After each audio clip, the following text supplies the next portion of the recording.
শুভ সকাল বন্ধুরা, তোমরা সকলে কেমন আছো? নমস্কার, আমি জানিতে কিন্তু আবার চলে এসেছি তোমাদের সামনে। তোমরা আমাকে ডাকো না, কিন্তু আমি ঠিক চলে আসি। তোমাদের সামনে চলে এসেছি আবার নতুন একটা ব্লগ নিয়ে। আজকে যাচ্ছি বাজারে। তো বাজারে যাচ্ছি বাজার করবার জন্য, কিন্তু আমি বাজারে গিয়ে কোনো ভিডিও করবো না, কারণ ওটা আমার খুব খারাপ লাগে। আমি বাড়ি এসে তোমাদের সঙ্গে শেয়ার করবো কী কী বাজার করে আনলাম। দেখো, বাজারে গেছিলাম, এই যে সব মুদিখানা বাজার করে নিয়ে এসেছি। সব রকম মুদিখানা আছে এখানে, 3 রকম ডাল আছে, এখানে আদা রসুন আছে, এখানে অনেক সবজি বাজার করে নিয়ে এসেছি। একবারে 5 কেজি টমেটো এসছে, গুড় এসছে, ওই দেখো ডিম, পেঁয়াজ, আলু, লাউ, ধনেপাতা, উচ্ছে, অনেক কিছু করে নিয়ে এসেছি, গাজর, ক্যাপসিকাম, বিনস। তাহলে কেমন হয়েছে তোমরা কমেন্ট করে জানিও। বাজার থেকে আসলাম বন্ধুরা।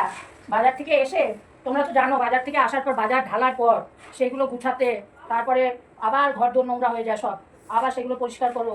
তারপরে বায়না কি বলো তো, বলছে আমের চাটনি খাবো। এবার আম সেদ্ধ করে রেখে গেছে, তোমাদের সঙ্গে শেয়ার করবো কীভাবে সেদ্ধ করেছে আমটা, দেখবে। বেটা ছেলেরা পারে না কি বলো, আমটা কীভাবে সেদ্ধ করেছে সেটা দেখাবো। এই ঘরটা ঝাঁট দিয়ে নিয়ে তারপর দেখাচ্ছি। গুলো দেখো, ঘরে ছিল, মটরগুলো এনে রেখেছিল ঘুগনি খাবে বলে, তাতে পোকা লেগে গেছে। তো আমি রোদে দিয়ে গেলাম, দেখি যদি পোকাগুলো চলে যায় তো ভালো, না হলে ফেলে দিতে হবে, তাই জন্য একটু রোদে দিয়ে গেলাম।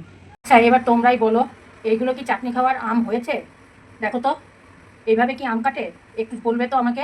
দেখো, আমের ভেতরে যে বীজটা সমেত কেটেছে, কেটে এটাকে সেদ্ধ করেছে, সেদ্ধ করে রেখে গেছে। এই দেখো, সেদ্ধ করে রেখে গেছে। আমাকে বললো জয়ন্তী আমের চাটনি করো। আমি ঠিক আছে, বলতে আমি আম সেদ্ধ করে রেখেছি কেটে।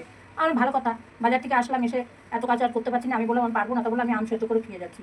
এখন এসে দেখছি, এই দেখো, আমের বীজ সদ্য কেটে রেখে গেছে। বলো, এইভাবে কি মানুষ চাটনি করে? এখন আমি এই বীজগুলো বের করে করে ফেলবো।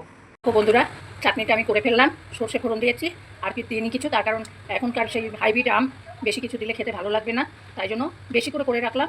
আর ওর চাটনি হলে পরে আমার বাড়ির লোকের আর কিছু দরকার হয় না। বেটা ছেলে তো বুঝতেই পারছো, ও করতে পারে না, কি করবে, খেতে ইচ্ছা করেছে, ও সেই ভেতরের বীজ সমেত আম সেদ্ধ করে ধুয়ে গেছে। যাকে আমি সব ঠিকঠাক করে এই যে চাটনিটা করে ফেললাম।